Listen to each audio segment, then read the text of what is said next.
Good morning, good afternoon, good evening.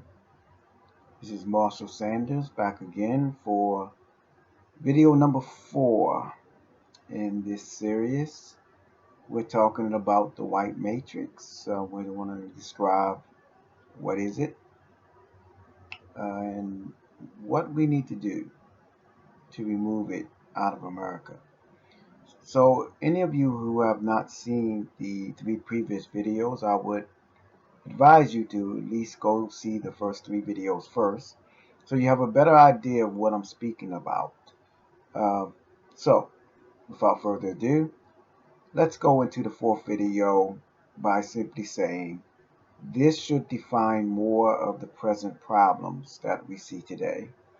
And so I'm going to try to be brief but more direct on the evidence of the things in which I speak of. Now, when we left off the last time, we talked about what had happened during the Revolutionary War. We talked about how the founding fathers, if you want to call them, as well as Christopher Columbus, were, with very few exceptions, of course, all part of the white matrix themselves. They were people who lived by a code of not reality, but fantasy, colonization, colonialism, and pretty much a demonic disposition for the most part. Again, there are exceptions, and even some great exceptions like Patrick Henry.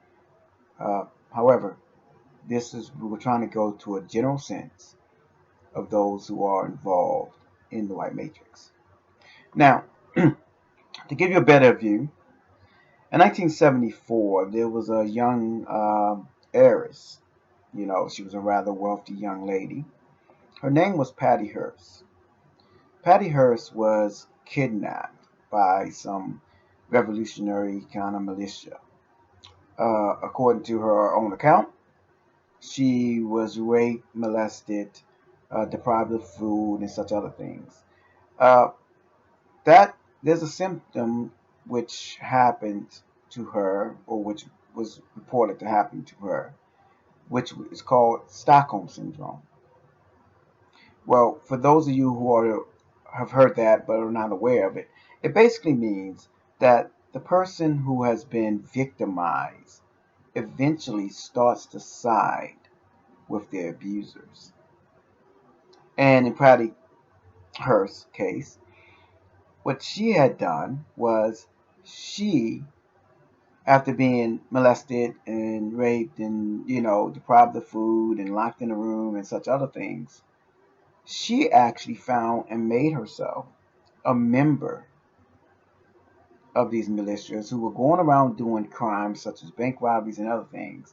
And she was actually a part and became a part of those people who were doing these things, criminal acts.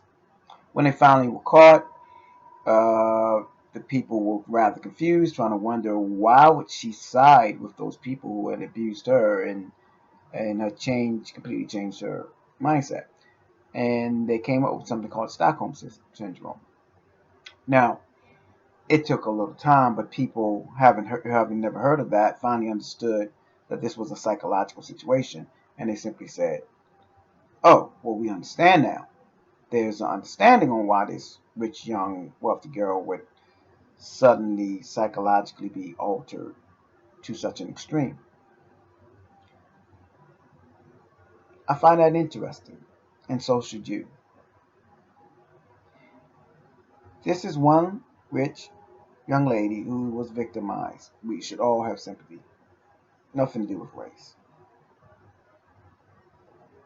But her children were not raped. They were not sold at a young age. They were not put on a plantation and beaten. But we had sympathy for her, but not for the hundreds of thousands and thousands of black men and women who went through the same thing.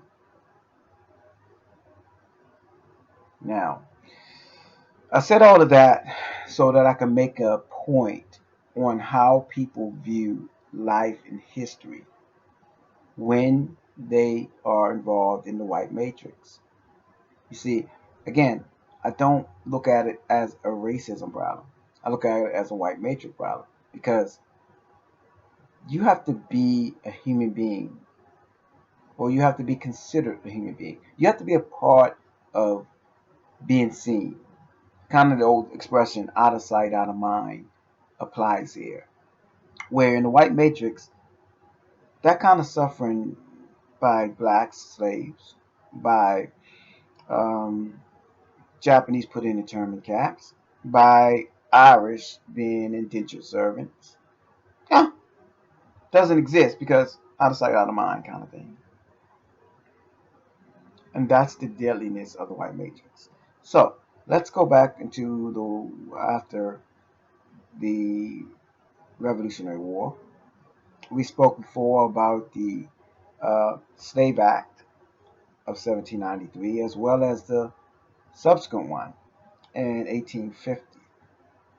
Now, of course, during this time, many blacks were born not only to themselves, but or having relations amongst themselves, but also because of the rapes, the continual rapes of even many members of the founding fathers, if you will want to call them that, including Thomas Jefferson, Sally Hemings. We are aware of that situation.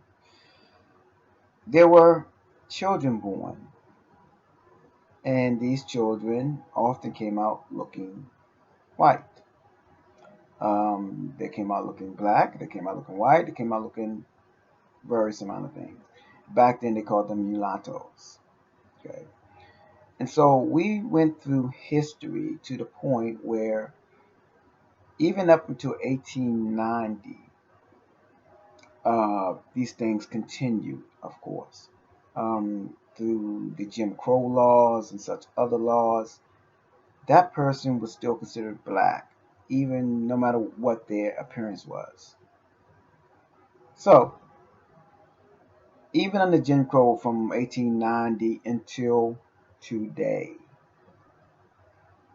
if you have anywhere from 1/8 to 1/16 of amount of blood in your body from any great grandparents or some other words, you will be marked down almost exclusively.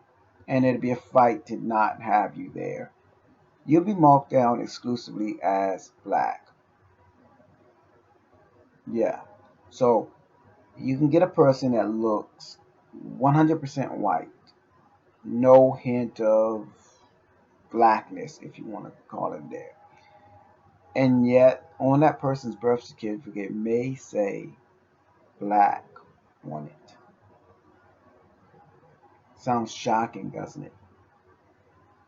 But that is the cognitive dissonance, the white matrix, in a nutshell. You see, here's the psychology of it. If they acknowledge that those children are white, even though they look black, you know what's going to happen? They're going to say, how did they come to be?